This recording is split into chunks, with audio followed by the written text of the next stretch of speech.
අද ගෙනාවේ අම්ම කෙනෙක් වෙන්න ඉන්න ඔයාලා. අම්ම කෙනෙක් ඉන්න ඔයාලට වැදගත් වෙන ලස්සන ආදරණීය කතාවක්. දරු කැප තමයි අද කතාව. අපි යමු එහෙනම් කතාවට.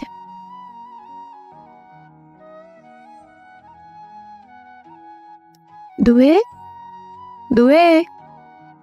අම්ම මහයෙන් බිරියන් දෙන්න ගත්තා. සුදු අතරින්නකෝ. අම්ම කතා කරනවා.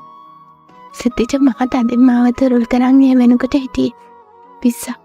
මට මේ කොල්ලව දාලා යන්න හිතකුත් නෑ. යන්න මොනද? මගේ ඇඟෙන් අත ගත්ත යා තරහටද මන්ද මුණුමුණින් අතර දාලා නිදාගත්තා. පිස්සා. ටක් ගාලා එන්න. මම එහෙම කරන යා මගේ පැත්තට අරන් චුට්ටක් බදාගන්න හැදලේ. එපා. එයාගේ තියෙන දුෂ්ටකමට නපුරෙක් වගේ එයා එපා කිව්වා. අයියනේ දුකමුණ ඉස්සරහ එයා ටිකක් විතර නෙවෙනවා කියලා මම දැනගෙන හිටපු නිසා දුකෙන් එයාගෙන් අහුවා. මට පාළුවෝයි.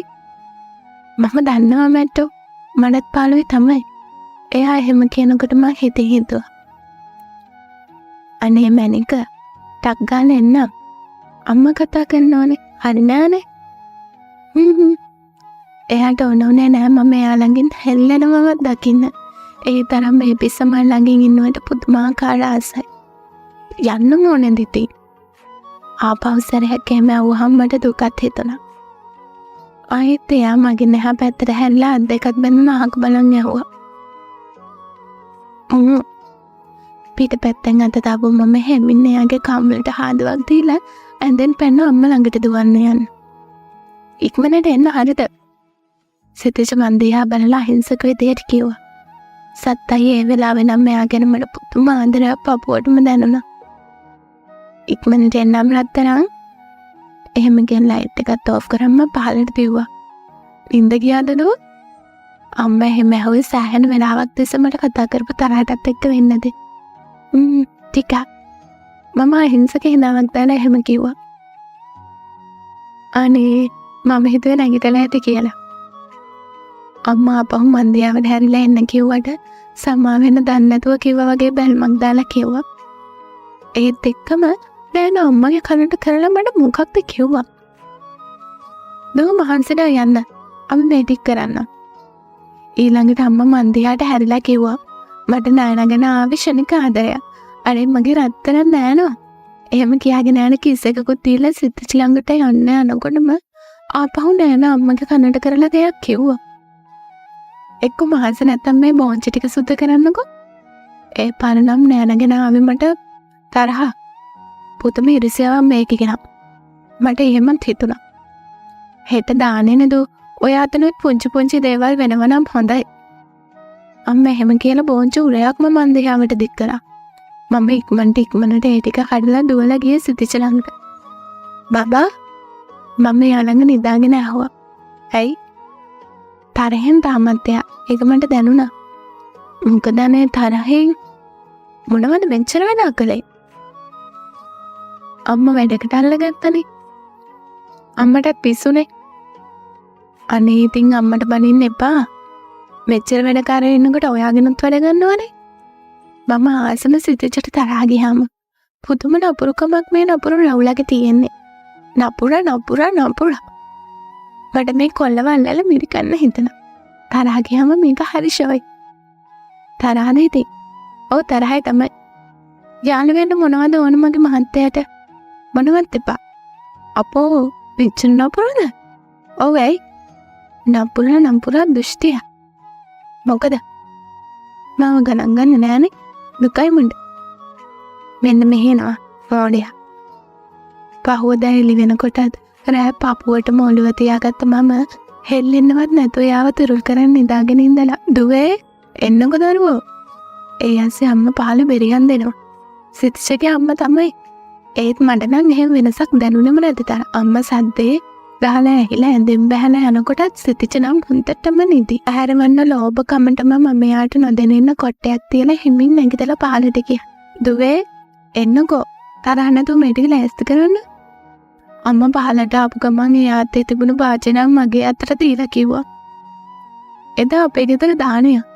ඒකට අපේ ගෙදර සේරම වගේ කඩියෝ වගේ වැඩ. අක්කා අර ටික මෙහාට දෙන්න. නෑ නෑ ඊයස්සේ මෙහෙන් වැඩ කියලා. දුවේ මේ පින්කම් ටික හොදන්න. එක වැඩක් ඉවර කරනකොටම සිතිජගේ අම්මා එහෙම ආයිත් වැඩක් කියනවා. දුවේ මේ පළතුරු ටික හොදලා ගන්න. ඊයස්සේ අපේ අම්මලත් වෙත් මට වැඩ කියනවා. හිනෝ අද නම් සත්‍යයකට හරියන්න වැඩ කරා.